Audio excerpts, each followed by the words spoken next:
L'écologie n'a jamais été autant au cœur de nos préoccupations et pourtant les alertes ne cessent d'être émises à ce sujet quand l'écologie offre une chance à saisir. Mais s'il n'est pas trop tard, Martin Kopp est théologien écologique protestant, chercheur associé à l'université de Strasbourg. Son travail de pensée est mené de front avec son engagement notamment auprès de l'ONG interreligieuse Greenpeace et de la Fédération protestante de France dont il préside la commission écologie, justice et climatique et il publie vers une écologie intégrale dans la collection Fondation écologique. Bonjour Martin Kopp. Bonjour. Alors dites-moi un peu, que signifie écologie intégrale tout d'abord? Ah, c'est un terme que j'ai choisi parce qu'il parle aux gens dans le sens où il s'oppose à une écologie qui serait parcellaire. Et ça dans plusieurs directions. D'abord, souvent quand on parle écologie, en fait, on imagine qu'on parle climat et simplement changement climatique, quand aujourd'hui la science nous explique que c'est l'ensemble de notre relation à la maison qui nous reçoit. Donc, il n'y a pas seulement une certaine température, mais des murs, un toit, un sol, etc., qui est en jeu. Donc, d'un point de vue scientifique, c'est un défi beaucoup plus large. Mais aussi, ça s'oppose à une vision purement environnementaliste, qui serait aussi une manière de regarder les choses de façon parcellaire, il y a un vrai enjeu humain, il y a un enjeu de société. Et enfin, ça s'opposerait à une vision centré sur l'humain, mais qui omet les enjeux de justice. Donc, c'est pas simplement l'habitation de la planète, mais c'est aussi comprendre qu'il y a des enjeux de justice de genre, en particulier pour les femmes, de justice raciale et postcoloniale pour les personnes au sud et les personnes dites racisées dans nos pays. Bref, une vision holistique d'un enjeu qui finalement, si tout est lié, eh bien, demande à ce qu'on regarde tout devant soi. Alors, vous mettez en opposition avec une écologie parcellaire. Ça englobe quoi complètement l'écologie intégrale? Alors, ça englobe d'abord un dialogue avec les sciences. Et si dans les dernières décennies, la théologie a par exemple noué un dialogue profond et continu avec la psychologie ou la psychanalyse, si on commence à avoir, en particulier en théologie politique, un vrai dialogue avec la sociologie, eh bien, je crois que sur la question écologique, de manière évidente, nous gagnerons, et pour partie, il y a un peu un plaidoyer pour ça, à un dialogue et des connaissances pour les chrétiennes et les chrétiens avec les sciences de la vie et de la terre. Comment est-ce que, quand on dit, voilà, la planète est notre maison commune, comme l'utilise la formule qu'utilise le pape François dans Laudato Si, qu'est-ce que ça signifie en fait? Donc, il faut connaître un peu de géologie, un petit peu de climatologie, il faut comprendre comment fonctionne le vivant, et en comprenant, on s'émerveille. Et l'émerveillement est la source de reconnaissance, et puis la reconnaissance est un moteur, une motivation pour protéger qui est bien plus forte éventuellement que la culpabilité ou parfois que la peur. Donc il y a une intégralité du regard sur la création, ou en tout cas la minuscule partie de création qui nous accueille. Et puis plus largement, c'est l'exploration des liens. Quand on dit que tout est lié, ben, entre nous et le vivant, nous et les autres êtres humains, pour comprendre en quoi ce sont des enjeux de justice. Alors dites-moi un peu en quoi la théologie peut-elle fournir des ressources pour combattre la crise écologique? Alors peut-être un premier mot sur cette formule de crise écologique. Oui. C'est une formule dont je me tiens éloigné dans l'ouvrage et je commence par une réflexion en me demandant, mais est-ce que véritablement c'est une crise? Sachant que dans l'usage commun de ce terme, lorsqu'on dit crise, on imagine une situation de normalité, une situation A de normalité qui vient être perturbée par un problème ou un événement voilà, qui pose problème. Et on s'imagine dans notre imaginaire que la crise, c'est quelque chose qui se solutionne, qui se traverse. Par exemple, quand il y avait le Covid, ben, on a trouvé un vaccin, ou quand il y a un problème mécanique, eh bien, on trouve une solution technique, et qu'on revient à un état de normalité qui est bien sûr plus tout à fait exactement le même, parce qu'on a appris un petit peu quelque chose de la crise, mais tout de même, vous passez d'une normalité A à une normalité A', vous passez pas à un autre régime de normalité. Or, d'un point de vue scientifique, ce que nous avons commencé de traverser avec le défi écologique, c'est beaucoup plus que ça. C'est un bouleversement avec d'ores et déjà de l'irréversible, en tout cas à l'échelle des vies humaines, hein. Le climat qu'on a commencé à changer, il ne reviendra pas en arrière. Les espèces qu'on a perdues, on ne les redécouvrira pas. Nous sommes en fait sortis d'ores et déjà d'un état du système Terre que nous appelions du côté scientifique l'Holocène, qui était un état très stable, un état clément pour les êtres humains. Il est considéré d'un point de vue scientifique que c'était en fait l'état le plus favorable que notre espèce Homo sapiens ait jamais connu. Et il faut toujours se souvenir que nous, en fait, on a 300 000 ans comme espèce Homo sapiens. Mais l'invention de l'agriculture, la sédentarisation, les villes, les découvertes techniques et technologiques, enfin toute l'histoire que vous connaissez jusqu'à la modernité et la grande course jusqu'à la vie contemporaine et dite développée, tout ça a eu lieu dans les derniers 10 000 ans seulement. Or, l'Holocène a commencé il y a 11 700 ans. Nous ne connaissons pour nos sociétés que l'état de l'Holocène comme un état favorable. Et nous sommes sortis de cela d'ores et déjà. Donc on a un bouleversement très profond. On avance dans une zone qui est à de nombreux égards un peu une zone d'inconnu. Il y a des choses qu'on ne sait pas modéliser. Qu'est-ce qui se passe si on est à 3 degrés de réchauffement, avec en plus des effondrements écosystémiques locaux, parce qu'on a fait disparaître la biodiversité et que en enlevant un dernier maillon dans une chaîne écosystémique, vous avez tout l'écosystème qui s'effondre. Donc voilà, on arrive dans un lieu d'inconnu et dans tous les cas, pas dans un lieu où, en trouvant une solution, on reviendra à la normalité et puis c'était juste une perturbation. Et ça, il faut d'abord bien l'avoir devant les yeux pour mieux comprendre et avoir un meilleur discours sur en fait quel est l'état de la situation. Et le mot bouleversement est aussi intéressant Hmm. parce qu'il ne renvoie pas simplement à l'état de la situation, mais aussi à nos états émotionnels. Les gens, les vies sont bouleversées par cela. Les gens sont bouleversés aussi émotionnellement. Et c'est aussi une manière d'avoir une approche intégrale des choses que de reconnaître que nous, comme êtres humains, face à ce bouleversement, c'est pas seulement une question intellectuelle ou une question de foi, et comment la théologie peut contribuer, et on va explorer ça ensemble, mais c'est aussi une question psychologique. Beaucoup de gens, éventuellement, ne font pas face ou ne rentrent pas dans l'action parce que, il y a un mécanisme de défense psychologique qui s'appelle le déni, qu'il ne faut pas, comment dire, regretter et renvoyer dans les cordes immédiatement. C'est un mécanisme de défense face à une réalité qui peut paraître totalement écrasante. Et il y a des gens pour qui c'est plus facile. Alors l'enjeu, évidemment, c'est de traverser le déni, c'est de pas y rester bloqué parce qu'en faisant l'autruche, ben, on n'a jamais rien solutionné, mais de comprendre que ben, on aborde ces enjeux-là avec la complétude de notre être humain également. Alors justement, la place de la théologie là-dedans?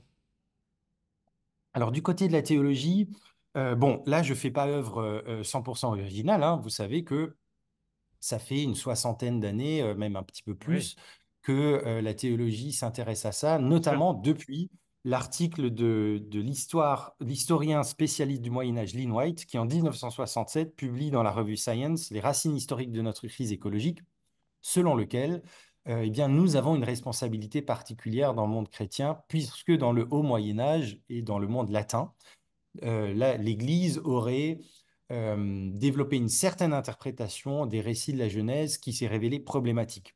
Et elle s'est révélée problématique à trois grands endroits.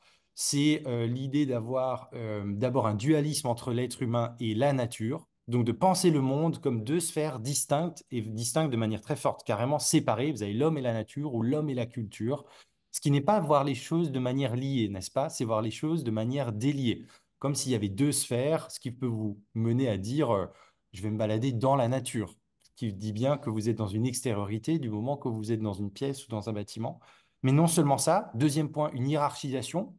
L'être humain est non seulement séparé, mais il est au-dessus. Et là, vous avez toute la question de l'interprétation de l'être humain image de Dieu. Est-ce que ça dit en fait une extériorité et une supériorité?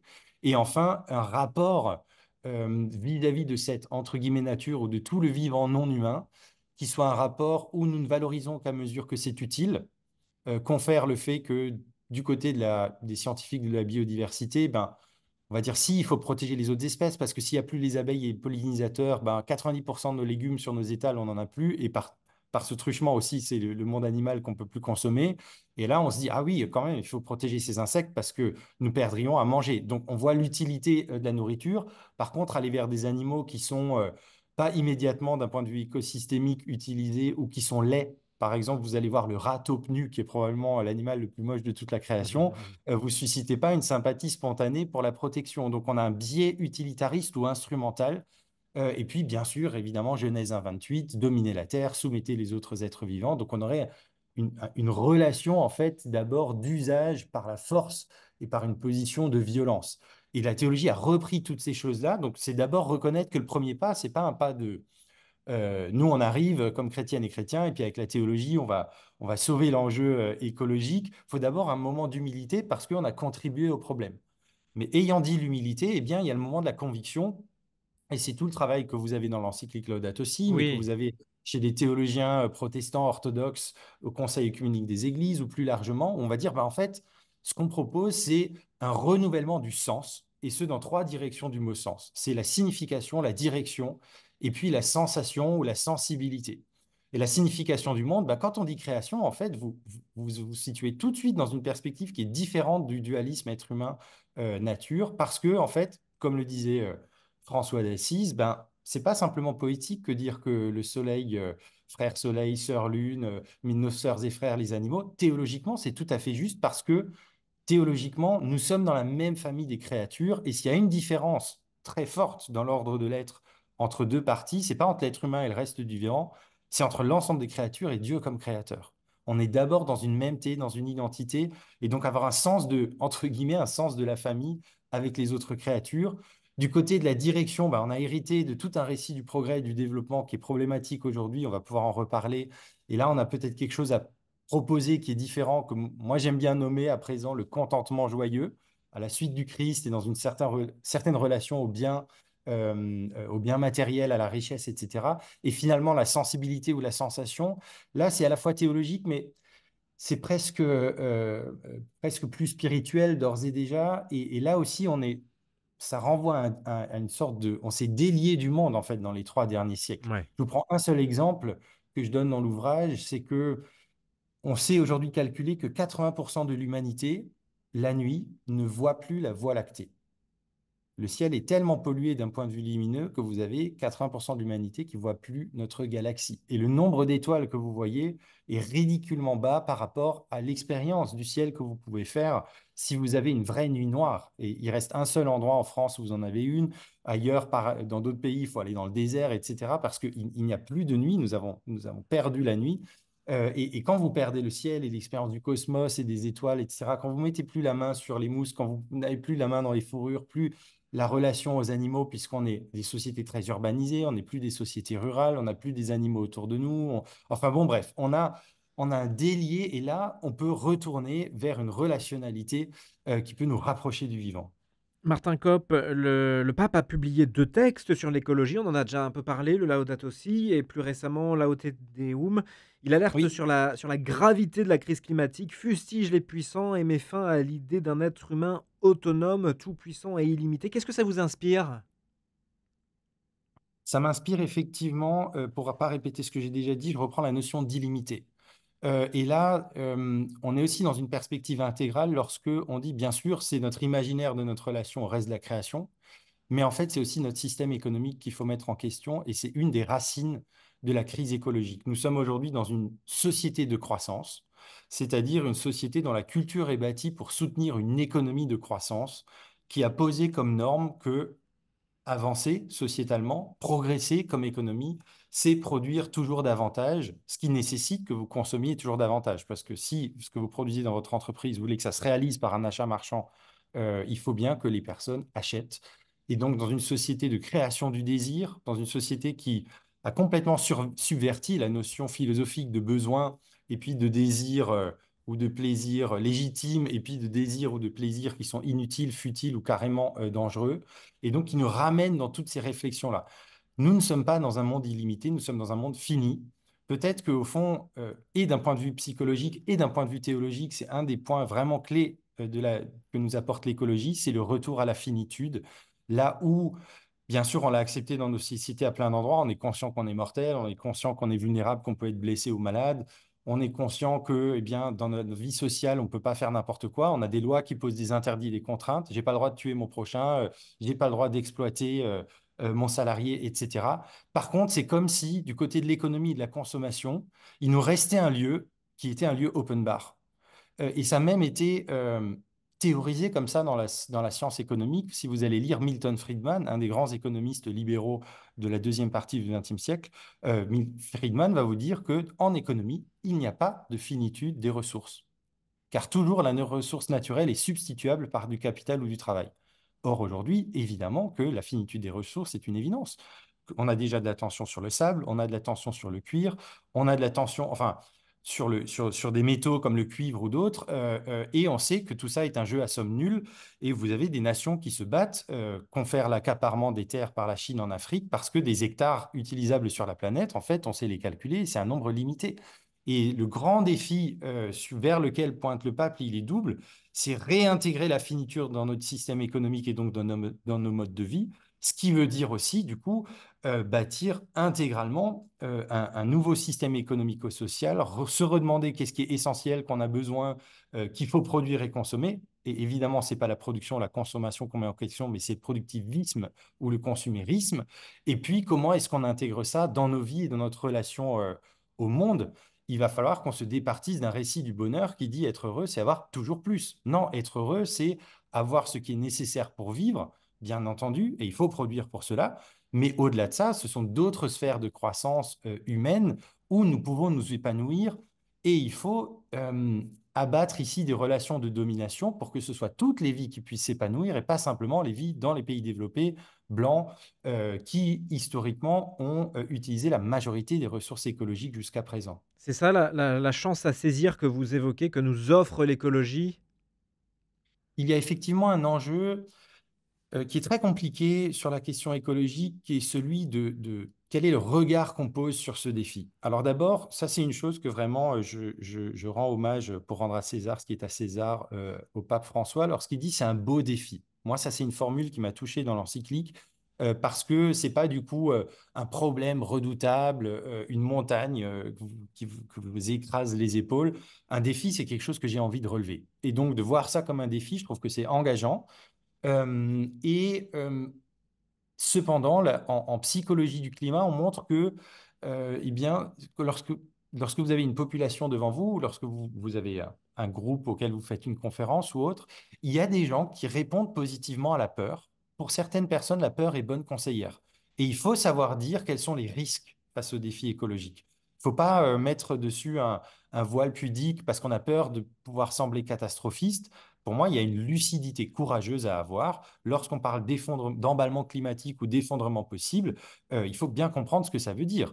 Et lorsque, bah, je sais pas, lorsqu'on passe en économie de guerre parce qu'on a un ennemi devant soi, on n'utilise pas 36 artifices de communication pour dire ça va être une guerre, mais en fait, on vous présente un récit joli de tout ça. Non, il y a un vrai danger, il y a un vrai risque et il faut honorer ça. Et simultanément, il y a des personnes qui réagissent plutôt positivement au récit du désir, à une écologie gourmande, pour le dire comme ça, un projet auquel j'ai envie, où je peux me projeter, où j'ai l'impression qu'on a des choses à gagner et pas simplement des menaces à éviter. Et en réalité, il faut savoir tenir les deux.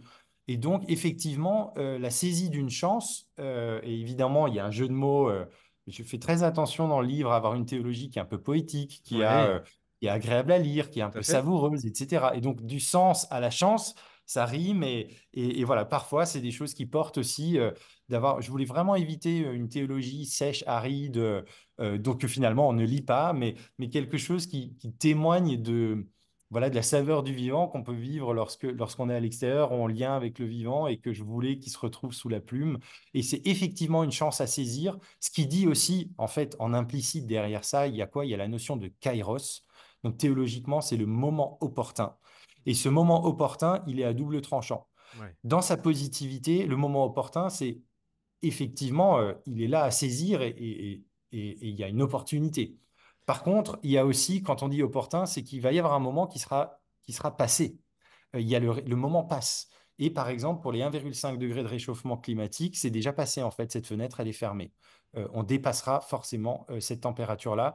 Et donc, le moment opportun dit aussi une urgence.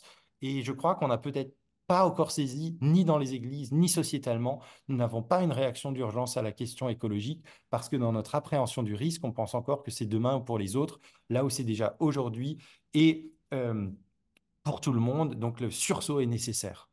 Vous parlez de sens écologique chrétien pour des vies épanouies. Quel serait-il?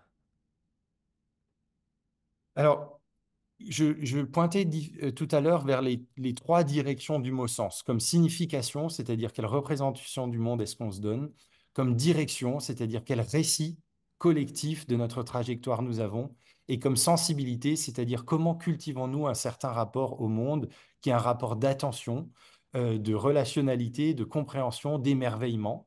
Et je crois que là aussi, du coup, l'approche du sens doit être une approche intégrale, c'est-à-dire que vous avez toujours ensemble ces trois dimensions et la manière dont elles se répondent. En ayant une certaine théologie qui dit la responsabilité de l'être humain qui a été placé euh, on peut utiliser la notion d'intendance comme intendant de Dieu dans la création ou la notion de serviteur et de gardien comme Genèse 2, tu serviras la terre et tu protégeras le jardin dans lequel je t'ai placé. L'amour du prochain intégralement, y compris aujourd'hui d'un point de vue écologique, que ça c'est en écho du coup avec notre expérience dans le créé et puis avec notre sensation. Pour moi, je renvoie à toutes ces dimensions-là. Mais j'entends aussi renvoyer, et c'est toute la troisième partie de l'ouvrage, vers Oui, cette idée que si on dit toutes les vies épanouies, il faut bien comprendre que l'écologie, il ne faut pas avoir un regard parcellaire environnementaliste, c'est-à-dire, pardon pour la formule que je n'entends pas être méprisante, mais c'est les plantes et les petits oiseaux, quoi. Non, mmh, ce sont, et ô combien ils sont valorisés, mais ce sont les êtres humains, et parmi les êtres humains, en fait, la question écologique pose des questions de rapport de domination. Historiquement, lorsqu'on dit, en fait, et le pape François l'avance très bien dans son encyclique, c'est une question des plus pauvres, certes, mais il faut ajouter tout de suite que 70% des personnes les plus pauvres dans le monde, ce sont les femmes. Si c'est une question de rapport à la terre, certes, mais en fait, sur l'ensemble des terres sur Terre, il n'y a que 20% des terres qui sont la propriété de femmes. C'est un enjeu de patriarcat.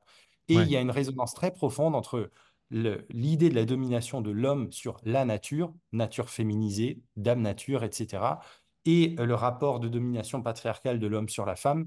Et il y a du côté, et ça c'est la dernière section de l'ouvrage, ce sont les sociétés blanches et coloniales, parce qu'en fait la question écologique, ça nous renvoie à toute l'histoire de la colonialité, où en fait notre mode de vie, on sait très bien, s'il fallait que tout le monde vive comme un Français ou une Française moyen, il faudrait trois planètes, c'est parce qu'en fait on utilise des hectares, des ressources, que ce soit minérales, du bois, etc., des autres pays. Et si les autres pays ne sont pas, pour beaucoup d'entre eux, à une planète consommée, c'est parce qu'en fait leur production, elle part au nord, elle part chez nous.